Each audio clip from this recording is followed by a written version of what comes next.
You're watching a free sample video from Teacher's Test Prep. For videos like this one covering every area of your exam, visit us today at www.teacherstestprep.com.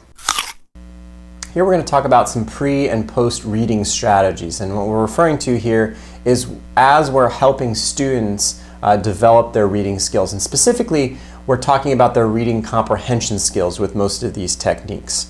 Okay, so let's go through a couple of pre-reading strategies we might use with students to help them. So before they encounter a new text, what are some things they could do to help their comprehension? Well, one thing they could do ahead of time would be to skim.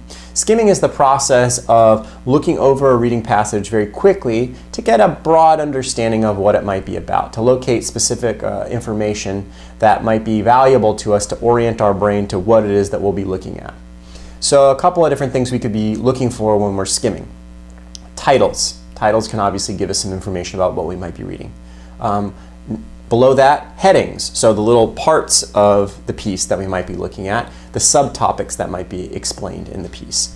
And illustrations might help us. If we take a look at the illustrations, any sort of visual aid that might be in the text there, that might also help to orient us to what we might be talking about.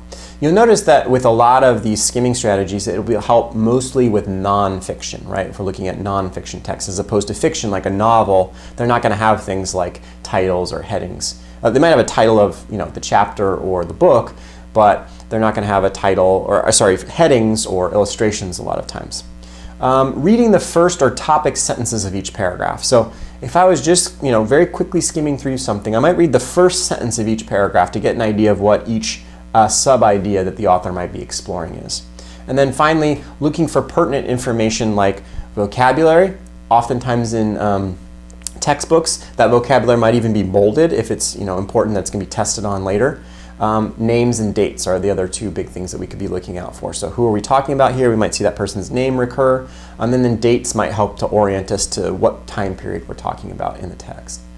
Another strategy we could use would be making predictions. This is merely the process of thinking ahead to anticipate information and events in a text. So we would, in this case, have to be relying on information we've already received about the text, right? We have to have some pre-existing knowledge. We can't just open to a page and go fresh and make predictions because we're not going to have anything to base it in. Any good prediction is going to be an educated guess, right? So it would be, if we were reading through, let's say, a long text, we've read chapters 1, 2, and 3, we're about to start chapter 4, we might make some predictions based on what we learned in the first 3 chapters. Personal experiences can also help if we know something about the topic being written about. So we might be able to apply our own knowledge or commonsensical knowledge about a topic if there is some connection between what we're reading about and what we've experienced ourselves. Now on the next slide here, we have a couple other strategies here. The first is asking questions. This typically is going to be a post-reading strategy. So once the students have read through the text, asking questions can be helpful to keep them engaged in what they just read and active in the reading process. So you can either do this as you're reading through or at the end of reading through something. A couple of very key questions that you might ask. What does this mean, right? Is this important? What's this about? And do I need to reread any portion because I missed out on something important along the way? Because there's some gap in my understanding of it, maybe I need to reread a certain passage. Those are some basics, but you see that they all kind of come back to the same basic reading comprehension principle. What is it that I just read about? What's the main idea? Another thing that we can do during the reading process is actually observe the student's abilities regarding the text. So a couple of questions we could be thinking about as the student's reading through. Does the student answer their questions appropriately? Are they on topic?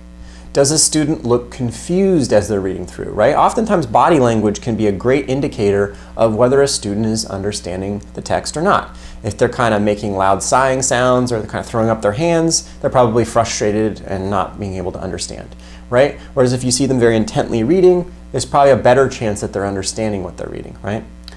Does a student seem to know where to reference text? So if we ask them a question, do they know where to look to answer it? Do they have a good understanding of how the information was laid out there to them and how it was organized? All of these questions can be helpful, and again, they all get back to the same thing. How can we help the student improve their reading comprehension skills? We hope you found this free Teacher's Test Prep sample video helpful. For more videos like this one covering all the subject matter and strategy you need to pass your exam, visit us today at www.teacherstestprep.com.